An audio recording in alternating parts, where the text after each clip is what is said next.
Good morning friend, Shukla Sanjay daily লাইফের পক্ষ থেকে আজকের গল্প পদ্মা নদীর পার। সকালবেলা ভোর 4:30টার সময় আমি ঘুম থেকে উঠে বেরিয়ে পড়লাম আমার অফিসের পথে এবং আস্তে আস্তে পৌঁছে যাব পদ্মা নদীর পার।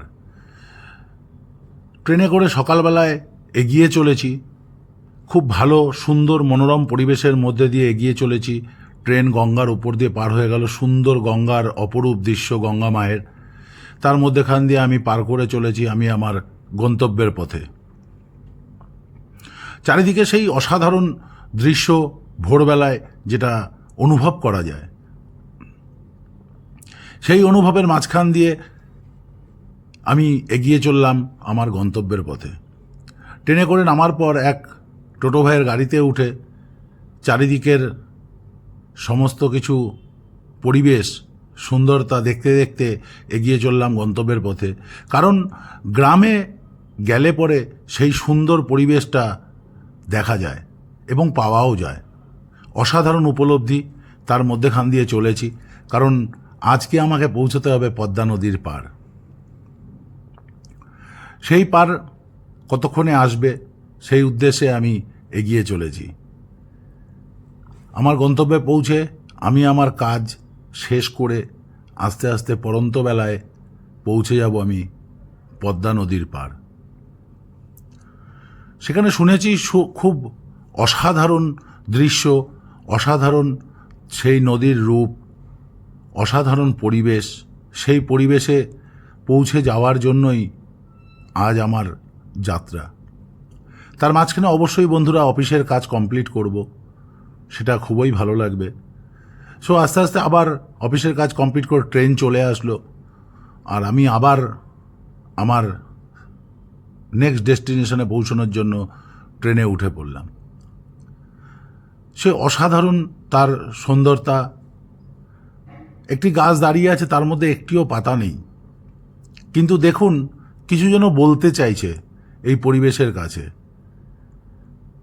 সেই পরিবেশের সমস্ত দৃশ্য দেখতে দেখতে এগিয়ে চললাম এবং তার মাঝে সন্ধ্যাও হয়ে গেল। পৌঁছে গেলাম সুন্দর মনোরম পরিবেশে, সুন্দর থালার মতন রুটির মতন চাঁদ। তারপরে সেখান থেকে পৌঁছে চলে আসলাম আমি হোটেলে।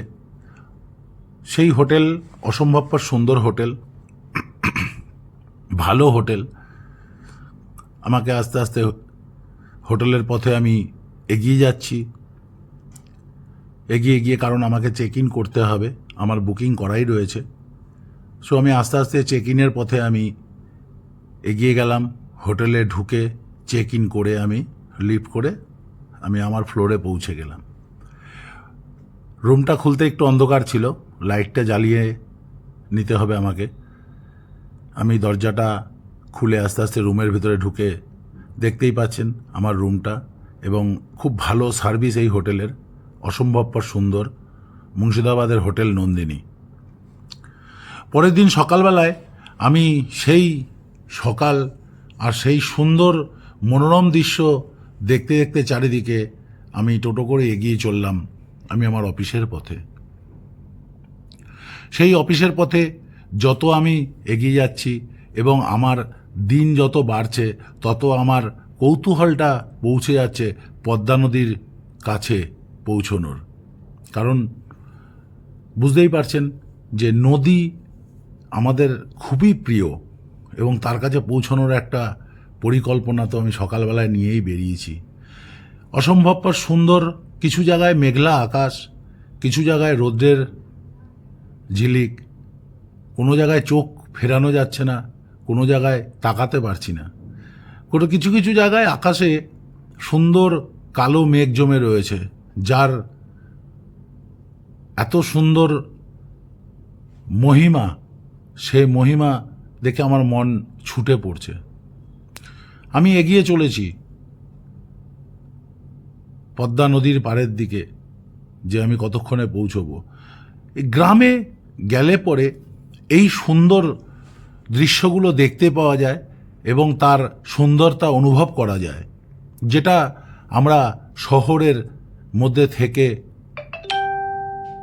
উপলব্ধি করতে পারবো না। আমি সেই পথে এগিয়ে যাচ্ছি, আর পরিবেশের যে মনোরম পরিবেশের যে সুন্দরতা সেটা অনুভব করতে করতে আমি এগিয়ে চলেছি। আমি সুন্দর এই যাত্রার মধ্যে কত সুন্দর দেখুন, চারিদিকে লোকজন কাজ করছে, জমিতে চাষিরা কাজ করছে, তাদের নিত্য প্রয়োজনীয় যে কাজ চাষ করা, সেই পরিবেশ উপলব্ধি করতে করতে আমি এগিয়ে চলেছি এবং অনুভব করছি প্রকৃতির যে সৃষ্টি, তার যে অনুভব, সেই অনুভবটাই আলাদা। কারণ প্রকৃতির সৃষ্টির অনুভব আর তৈরি করা জিনিসের অনুভবের মধ্যে অনেক পার্থক্য থাকে। সেই খোলা আকাশ, খোলা বাতাস, রৌদ্রের ঝিলিক এর মধ্যে দিয়ে আমি এগিয়ে চলেছি অনুভব করতে করতে।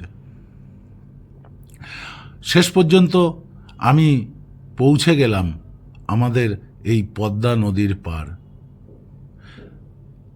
এত সুন্দর তার মহিমা, আর আজকের এই প্রকৃতির কিছু জায়গায় কালো মেঘ, কিছু জায়গায় রোদের আলো, আকাশে এত সুন্দর একটা পরিস্থিতি তৈরি হয়ে রয়েছে, তার মাঝখানে রয়েছে এই পদ্মা নদী। এই পদ্মা নদী আমাদের এপার বাংলা ওপার বাংলা, ওপারে রয়েছে বাংলাদেশ, আমরা ইন্ডিয়ার বর্ডারে দাঁড়িয়ে আছি, মাঝখানে রয়েছে এই পদ্মা নদী। সেই পদ্মা নদীর অপরূপ সৌন্দর্য এবং পরিবেশের সৌন্দর্য উপভোগ করতে করতে বেলা তখন অনেক হয়ে গেছে, প্রায় 6টা,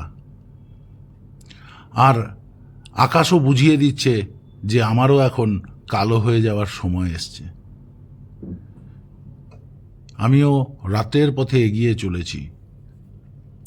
অপরূপ সুন্দর প্রকৃতির এই সৌন্দর্য তো ঘরে বসে দেখতে পাওয়া যায় না, তার জন্য বেরোতে হবে, এবং বেরোলে পরে যদি মনে করা হয় যে প্রকৃতির সৌন্দর্য অনুভব করব, তার জন্য পৌঁছে যেতে হবে ঠিক জায়গায়, ঠিক গ্রামে, ঠিক দূর দূরান্তের পথে, যে পথে শুধুই প্রকৃতির সৌন্দর্য দেখতে পাওয়া যাবে।